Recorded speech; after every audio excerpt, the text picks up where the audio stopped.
dilihat di layar. Ya, itu layar.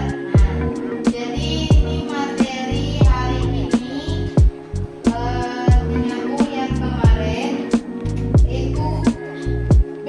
Nah, yang kemarin hanya pembagian sholat, dan hari ini pertemuan hari ini kita melanjutkan yang kemarin yaitu B-nya apa itu?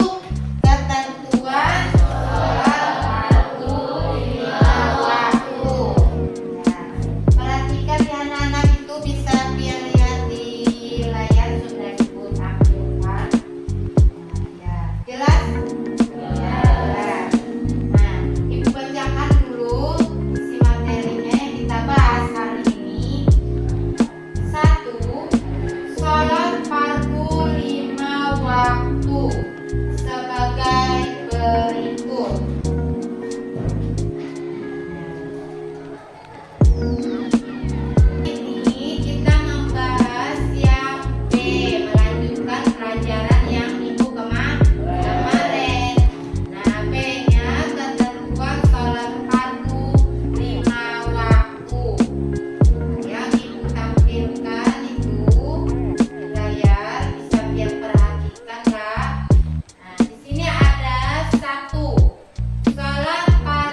ikut timbul matahari. Kalau terbenam hilangnya matahari.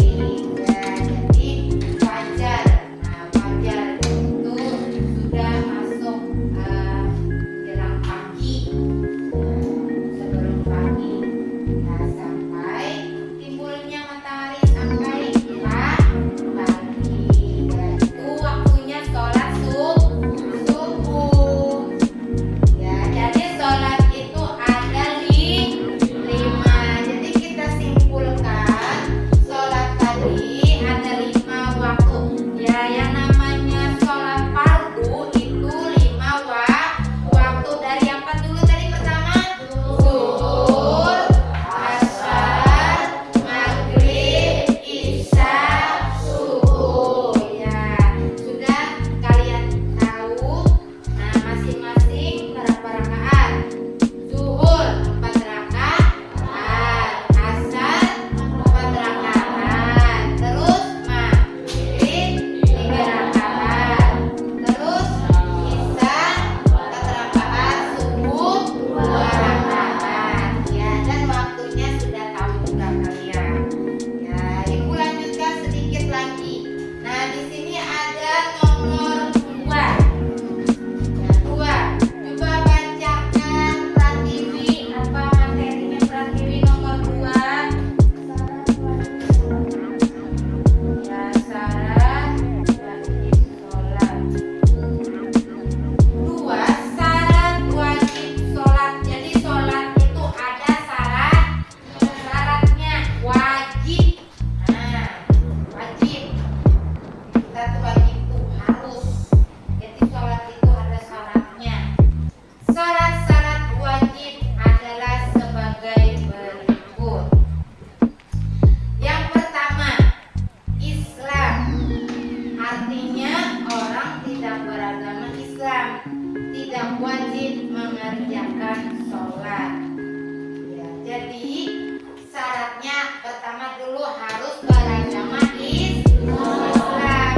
Nah, dan ada juga di sini katanya yang baik itu maksudnya tuh orang itu masuk Islam. Nah, yang sebelumnya tuh belum beragama Islam tapi masuk Islam. Nah, tapi bila ia sudah masuk Islam, sah sudah beragama Islam, itu wajib belajar, wajib tahu gimana caranya sholat. Tapi yang sebelum ia masuk Islam, yang masih beragama non muslim itu tidak diwajibkan untuk membayarnya. Nah, jadi waktu ia sudah masuk Islam aja baru wajib sholat. Makanya itu syaratnya harus Islam. Nah, ya, terus yang kedua, syarat wajib sholat. Syarat-syarat wajib ada sebagai berikut. Islam. Artinya orang tidak beragama Islam tidak wajib mengerjakan sholat. Artinya yang beragama Islam yaitu orang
Jadi tahu apabila tidak mengerjakan sholat berdosa.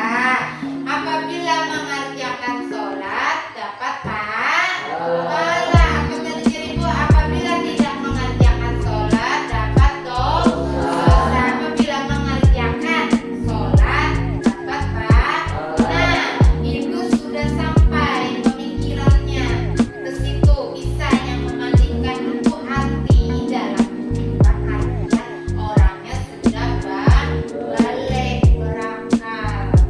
Umur dari berapa tadi? Mulai ya telah berumur 15 tahun naik remaja. Nah, ya kayak kalian ini sudah masuk lah. Masuk sudah itu balik. Dan nomor 2, telah keluar mani atau mimpi bersetubuh. Nah, seperti ada pelajaran Ibu mengingatkan lagi pelajaran kita di semester pertama, di bab pertama. Ingat masalah toharah. Nah, kan di situ masalah bersuci. Ya, ada membahas masalah ya mani dan mimpi, ya kan? Nah, di sini ada lagi. Pembahasan di masalah sholat. Telah keluar mani atau mimpi bersetubuh. Dalam artian apa? Orang bila sudah mimpi, sudah keluar. Ini untuk laki-laki. Kalau keluar mani mimpi, itu tandanya apa? Jadi gue ingat lah ya. Kita belajar yang bab 1 kemarin, semester 1. Tandanya orang orang itu sudah balik. Iya, apabila dia mimpi keluar mani, itu balik hanya dikit. Nah, sudah bujang. Apa bahasa Indonesia remaja balik ya. Tandanya keluar mani atau bisa bermimpi bersetubuh. Jadi pian jangan heran. Ini wajiblah Ibu memberitahu supaya kalian tahu. Nah, bersetubuh itu ya seperti orang yang hubungan bersuami istri. Hubungan suami istri. Nah, yang punya suami, yang punya istri.